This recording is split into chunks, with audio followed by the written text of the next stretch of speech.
This is the blues news. Oh, yeah. Hey, y'all. Get ready for some heated news that's stirring up the halls. The Trump administration's pulling the plug, no surprise, on $1 billion in mental health grants. Now, say goodbye. These grants were meant to help schools grow, psychologists and counselors, so kids could glow. But now they're gone, cut off, no more funds. And it's leaving schools scrambling. Oh, here it comes. Why? They say it's civil rights at play. DEI is the target, and here's what they say. Oh, man. They say Christopher Rufo's leading the charge, calling the grants a slush fund. It's getting large. He says they were all about diversity, inclusion, and race. But now the funding's vanished, leaving no trace. Merit-based policies are now in control. But will schools be able to fill that role? Trump's team promises mental health aid, but right now it feels like a deadline's been made. Yo, Luke, let's talk about the deadline.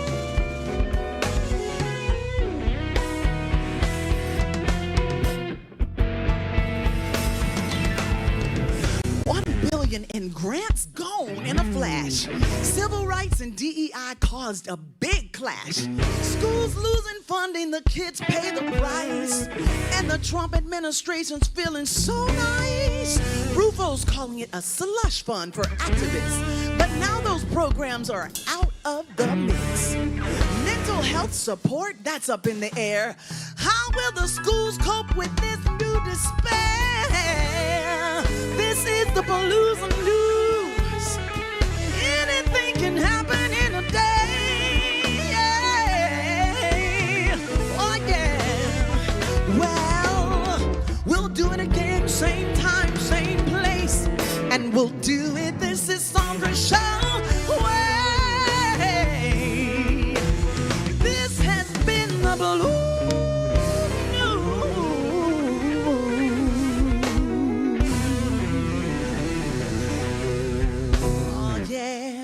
Now it's time for breaking news.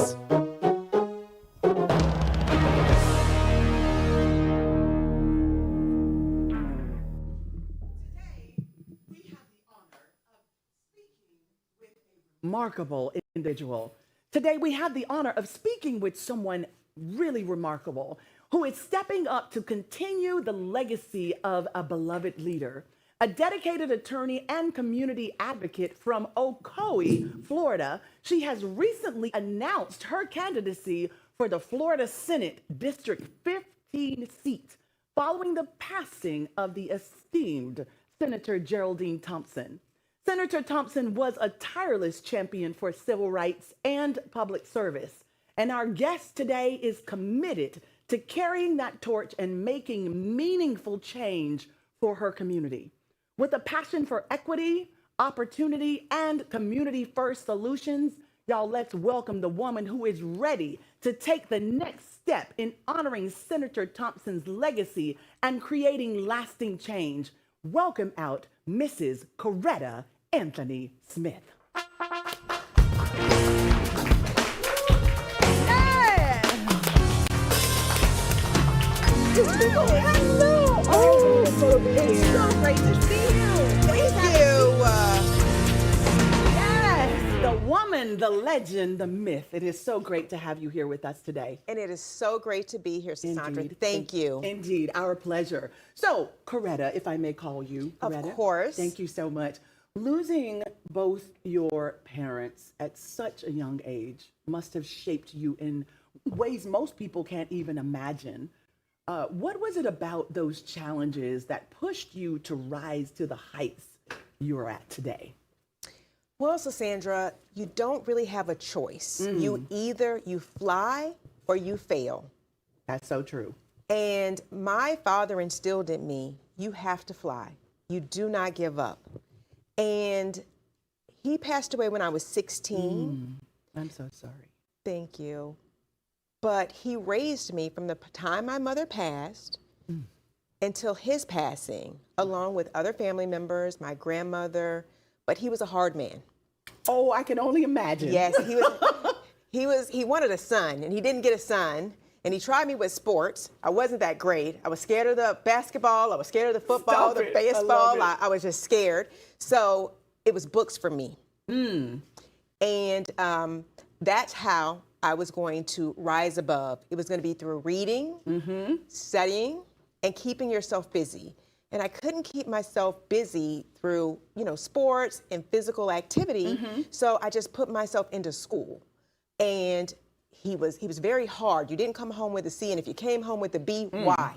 So You sure we're not cousins? Because my daddy was like that. Like, oh my goodness. Yes. But I'm telling you, if they say our parents or our people have gone on before can see us from heaven, I'm telling you, they are extremely proud of you. To see you in the community for what you do, you've become one of the best lawyers, not just in Central Florida, but I would say in the nation. So thank you. You're welcome. You're very welcome. So you've had an impactful career as a lawyer, but when you decided to run for office, what was the breaking point for you? Was there a moment where you looked at the system and thought, okay, enough is enough. I need to be in there to make change? Yes, and it was just a few months ago. Wow. I did not have political aspirations. None at all. I was doing some interviews with Action 9 News in Tampa, and we were talking about the insurance crisis and then how that was affecting everything else. And then from insurance all the way down to affordable housing. And then the thing happened with FSU and then public safety. So just some of the issues that were coming forth.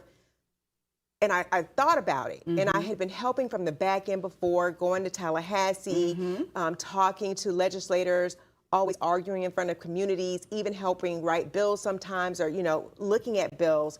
And I decided that I wasn't doing enough, that the system, the process, it wasn't quite there. And I was looking at the bills that were coming forth this session, and the legislators that we had. And I think we just need something, not anything against what we already have, but I think we needed something new, something fresh, energetic, new ideas. Because what we have, it's not working. No, it's not. And we need it to work. And it sounds like a woman like yourself will get in there. It's something you really do every day, right? You're constantly arguing and putting bills in front of people and fighting for your clients. So why not fight for your constituents? And that was my thought process. It's something I do every day. And while I'm running this race, I'm still working every day. I'm still fighting for my clients. I'm still the managing partner at Anthony-Smith Law. I have court tomorrow. Oh my goodness. In the morning.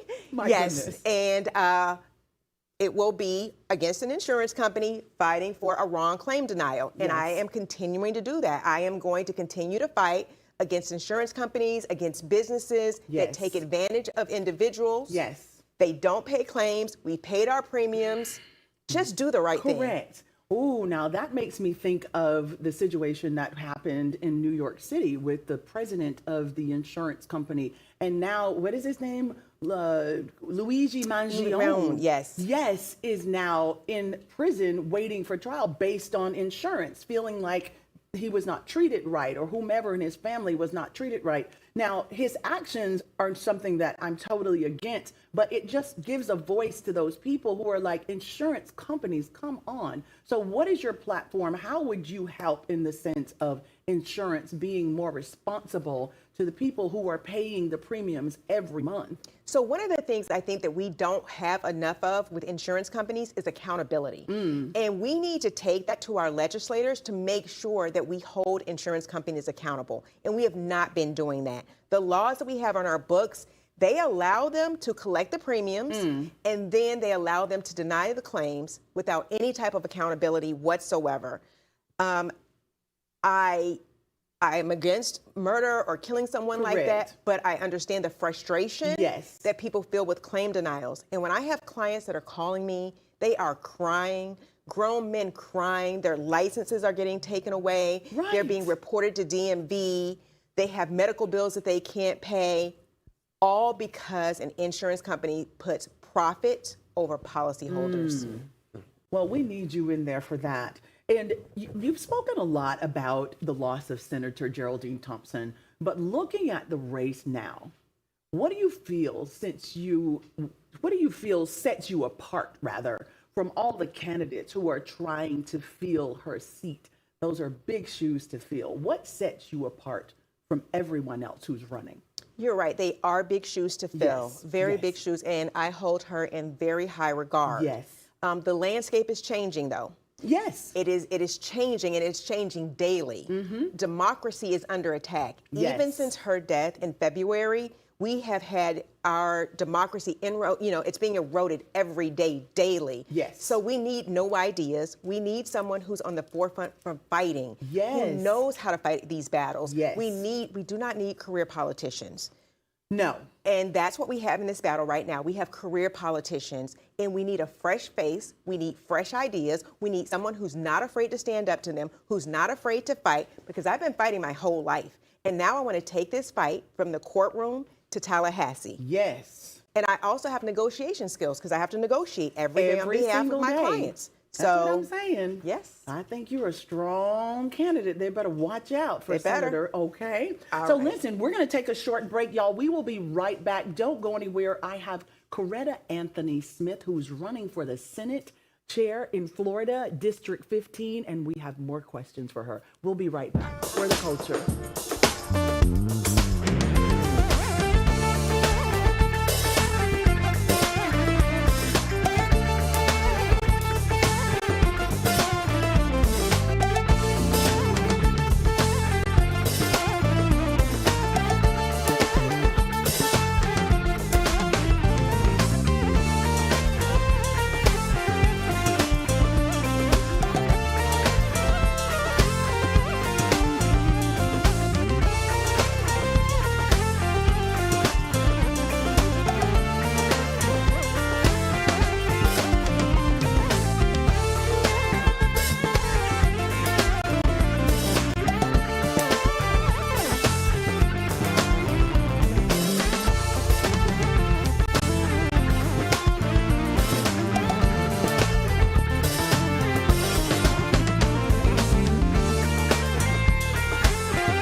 To the Sisaundra Show. Y'all, if you were with us before we went to break, you know that I'm sitting here with the one and only Miss Coretta Anthony-Smith, and she's running for Senate in District 15 in the state of Florida. So we're going to continue this conversation.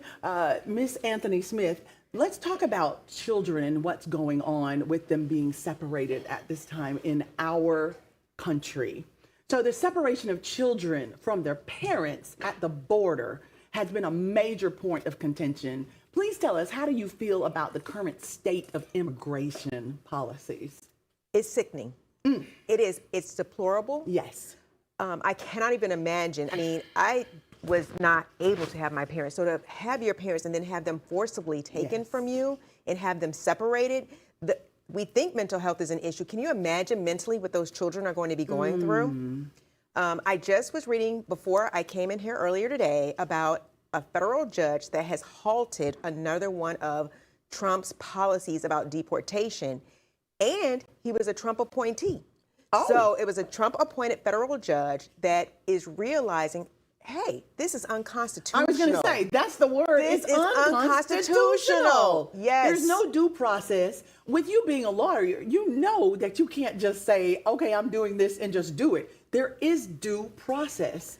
How do we reconcile what has happened with those who have not received due process? And I think that we're going to have to leave it to the courts. The courts are going to have to step in. We have 3 branches of power, not just one, not just Correct. the executive branch. Correct. And right now it's looking like we only have the executive branch, and this is a dictatorship. Nobody's paying attention to the legislative branch. So now it's going to be up to the judicial branch to step up and let's see what our judges can do. Yes, and I'm so glad to hear that an appointee of President Trump is actually saying, no, we're not going to do this anymore. I saw that a judge was arrested a couple of weeks ago because of some immigration issue. So it's getting very interesting that you will arrest the judges now. Yes, I believe that was in Wisconsin, and that is, it's really sad. And I think that unless the judicial system stands up, we are in for a dictatorship where the people have no voice.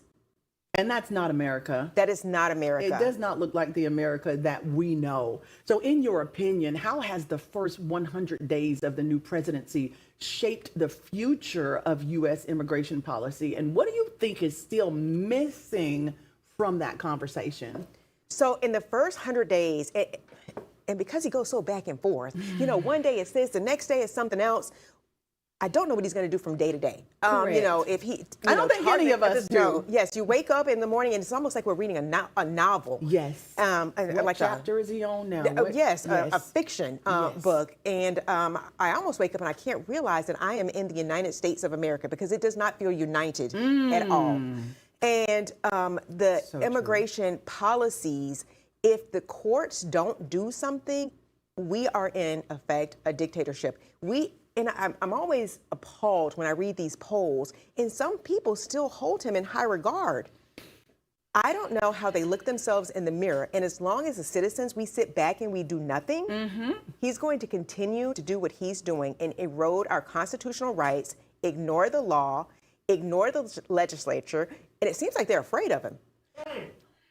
You better come on and talk the talk, because that's what I'm concerned about. I don't really hear too many people even on the other side of the aisle saying very much. No, Thank God Cory Booker stood up and he spoke from an amazing space, very eloquently.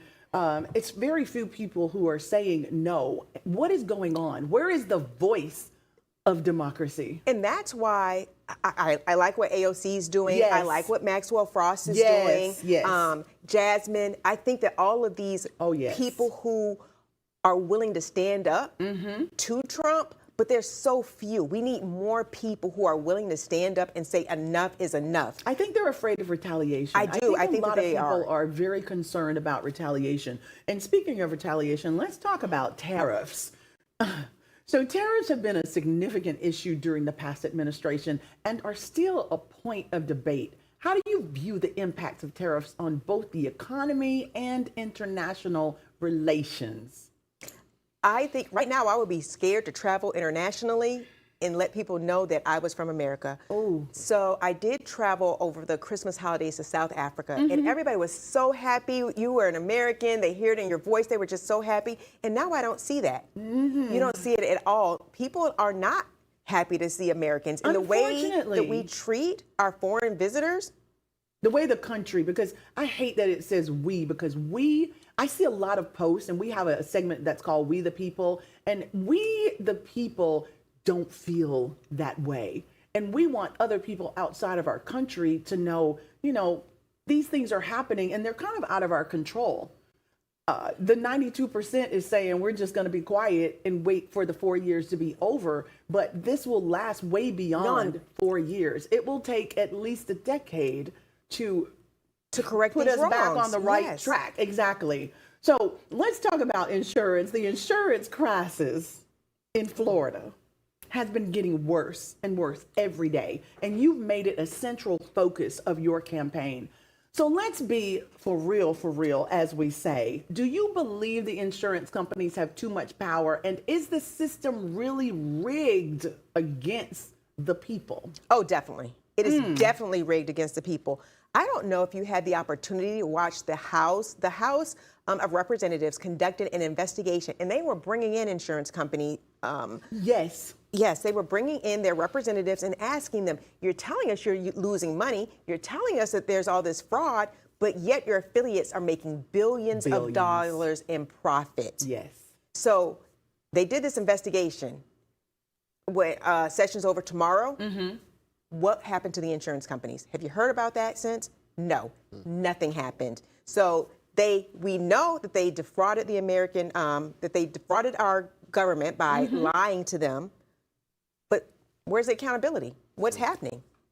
So somebody knows something. When I tell you your candor and the straight ahead questions, when you get there, they're going to be like, where did this woman come from? And yes, they We are. need someone in there that's going to ask the hard questions, that's going to say what's going on with this. So the political game, it can often feel like a game of loyalty over justice, right? And I think we're seeing that a lot. You've worked as a lawyer and an advocate. So how do you plan to push through the political red tape that so often leaves the common person behind? When they see you, how are you going to do that? I think we have to be transparent. And this is what I'm saying. I'm not running for money. So I can't be bought. I'm not running for power. And I'm not running for accolades. So I cannot be bought. I want to be that voice. I want to scream and shout to the rooftop so that people understand we don't lose focus of these issues, because the insurance companies were investigated. They were found to be wrong, and then nothing happened. And you know what? Something else comes along, and then the news, it goes down to the bottom. It just keeps being squashed. Squashed. And I think that's the way they want it to be. That is what exactly. They Yes. want it squashed. So you know what we have to do as people, as legislators? We have to stand up and say, no, no, no. This is still an issue. They defrauded the people. What are the ramifications? And then if they are silenced or they feel retaliation, how do you get around that these days? So I think a lot of it comes from when they say, you know what, we're not going to support your next campaign. We are not going to support your communities. And so that's why our communities have to stand up. Yes. And that's why you have to be able to say to them, I don't necessarily need your money. You better say it again, Coretta Anthony-Smith. You better tell them she can't be bought, y'all. Yeah, she cannot be bought. Yes. She don't need it for that reason. She's here for change. I am here for change. Yes. Yes, this is an action, a call for change. Yes. And we have to start all the way at the top before change can happen. I love that. So would you tell us, I would love to go back, because I always ask everyone on my show to please tell us, what would you say to the younger you? Coretta, what would you say to the younger you? What I would say is, when you were sad and you thought there was nobody in your corner, don't give up. God's always there. You may not see him, but open up your heart and you will feel him. And I didn't always feel that way growing up, but I think it's because I was closed off. And I think that that's what happens to a lot of our younger people today. And that is why I think mental health is so important to give to them. Yes. So to my younger self, I would say you're on the right path, girl. You spoke to your younger self, and you're speaking to a lot of young people out there as well. I do know that you're a mother as well. I am. So young people mean a lot to you. What would you say to young people who are witnessing what's going on in our country? How can they feel safe and seen? I think that they need to, and it's hard because they have social media. Yes. And social media, it's a good thing because it does bring attention to issues, but it can also be a bad thing because it can be with the bullying, it can be very hard on a young person. Yes. I do think our parents need to step in more and be held more responsible and accountable and be in your children's lives. Know who they're talking to online. Know what they're watching online. Yes. And they get mad at us. But it's okay. It's okay. They don't talk to you and they say they're never going to speak to you again. But guess what? They're going to speak to you again. In time, they will. They're going to get over Yes. it. Don't worry about that. They'll Yes. get over it. But as parents, We have to step up. We do. Yes, we do.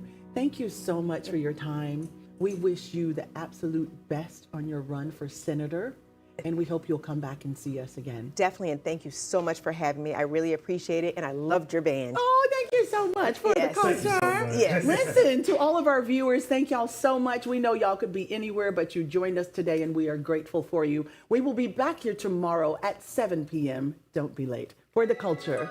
All right, y'all. Thank you so much for joining me. Now, for y'all at home, come on, do this for me. Just scan that QR code at the bottom of your screen, because we have got so much more exclusive content for all of y'all right here, only on the Sisaundra Show. Thanks so much for tuning in and hanging out on the beautiful Rosa set, and thanks so much for hanging with our amazing guests. So until the next time, we'll all be right here, ready and waiting for you, only on the Sisaundra Show.